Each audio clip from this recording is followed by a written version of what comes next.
Tears spring in my eyes. The fight goes out of me at the memory, and I'm overwhelmed by Rue and the pain in my head and my fear of Thresh and the moaning of the dying girl a few feet away. To sleep, Thresh says gruffly. To death. I sang until she died, I say. Your district, they sent me bread. My hand reaches up, but not for an arrow that I know I'll never reach, just to wipe my nose. Do it fast, okay, Thresh? Conflicting emotions cross Thresh's face. He lowers the rock and points at me almost accusingly. Just this one time, I let you go. For the little girl. You and me were even then. No more owed, you understand? I nod because I do understand about owing, about hating it.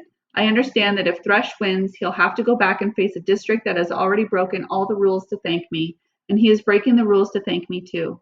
And I understand that, for the moment, Thresh is not going to smash in my skull. Clove! Cato's voice is much nearer now. I can tell by the pain in it that he sees her on the ground. You better run now, Fire Girl, says Thresh. I don't need to be told twice. I flip over and my feet dig into the hard-packed earth as I run away from Thresh and Clove and the sound of Cato's voice. Only when I reach the woods do I turn back for an instant. Thresh and both large backpacks are vanishing over the edge of the plain into the area I've never seen. Cato kneels beside Clove, spear in hand, begging her to stay with him. In a moment, he will realize it's futile. She can't be saved. I crash into the trees, repeatedly swiping away the blood that's pouring into my eye, fleeing like the wild, wounded creature I am.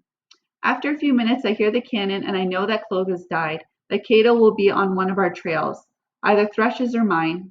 I'm seized with terror, weak from my head wound, shaking. I load an arrow, but Cato can throw that spear almost as far as I can shoot. Only one thing calms me down.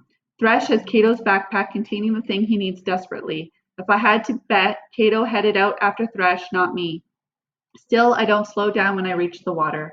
I plunge right in, boots still on, and flounder downstream. I pull off Rue's socks that I've been using for gloves and press them into my forehead, trying to staunch the flow of blood, but they're soaked in minutes.